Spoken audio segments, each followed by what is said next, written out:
Will it be the Donald or the Ronald?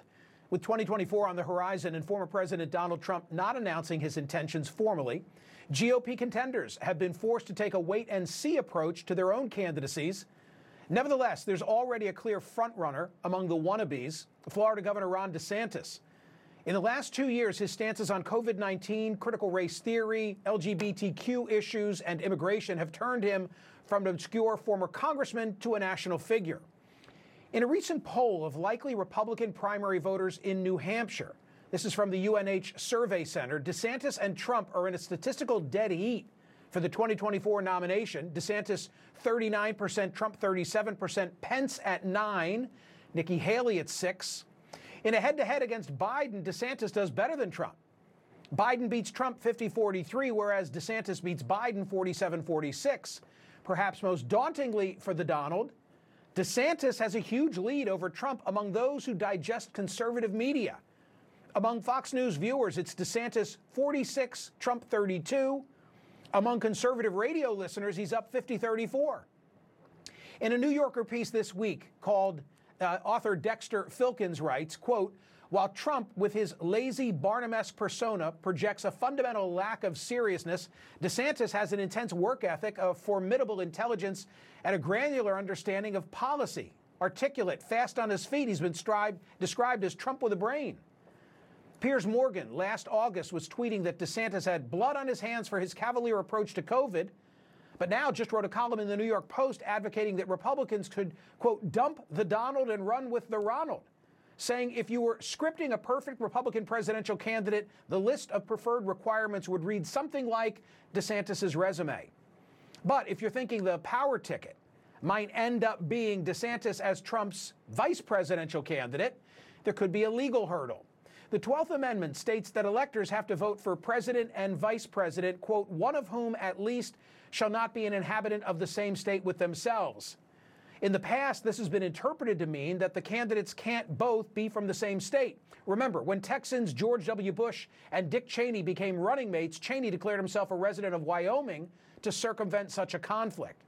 With DeSantis a lifelong Floridian and Trump having settled at Mar-a-Lago, this could be an issue. I don't see DeSantis relocating or Trump making a move to accommodate a rival who turns running mate. Of course, first, DeSantis has to run for re-election as governor this year. Toward that end, he has already raised a whopping $100 million, including from many key financiers of Trump's re-election bid. Gary Fineout writes the Florida playbook for Politico. He previously worked in the Tallahassee bureau of the Associated Press. Gary, why is DeSantis not seeking Trump's public endorsement?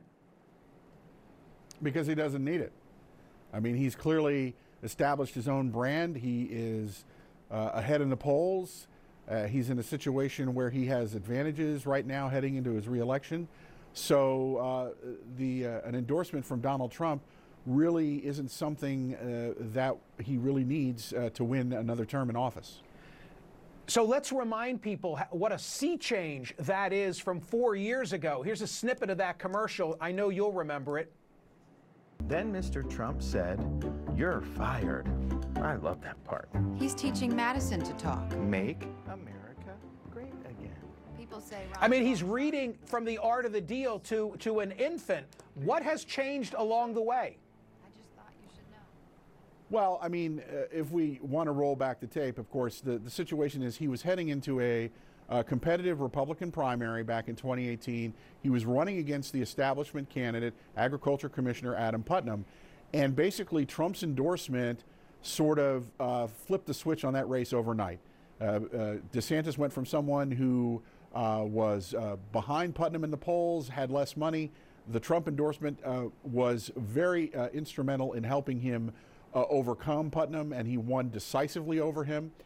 Now we come to now, and over the last 2 years, as the things that you mentioned, his handling of the COVID pandemic, of course, has gotten a lot of criticism from Democrats and other people. But regardless, his handling of COVID and his emphasis on other issues has turned him into a conservative rock star. He has gone across the country. He's raised money across the country. He's appeared across the country, and he's getting a lot of attention on Fox News and other conservative outlets. And so basically, he is a rising star, and because of all that, he doesn't have to go to Trump in order to cement that. And, you know, the situation is there is a lot of talk that what he wants to do is he wants to win a second term in office, but he wants to do it decisively. And there's some, buzz that he wants to get a margin that beats that of what Trump had in this state back in 2020. Is he Trump without the bombast? You hear from Republicans. In fact, I had the Arizona State House Speaker on this program, Rusty Bowers. You know, people like him, they're looking for an alternative to Trump, but they want the Trump policies. Is that DeSantis's bid? Well, I think clearly Governor DeSantis has embraced a lot of the same ideas. And he also has another trait that he shares with the former president, and that's a never surrender, do not retreat kind of mode. A lot of times he does things and he stands his ground. Sometimes he gets drawn into things, and once he becomes the face of something, he also doesn't cede any ground. A perfect example was the issue of the bill that was passed by the legislature on LGBTQ issues, what has been called by critics as the Don't Say Gay bill. But in essence, that legislation originated in the Florida House.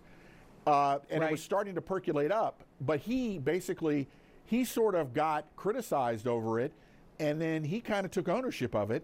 And then, of course, that led to the showdown with Disney. And then out of the blue, of course, they come up with legislation, and they get it through the legislature in less than a week to take away the special status of Disney.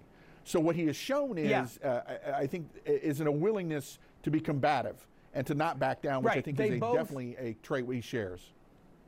They both relish a fight, which is why I was so eager to discuss this with you, because if they set their sights on one another, look out. Gary, thank you so much.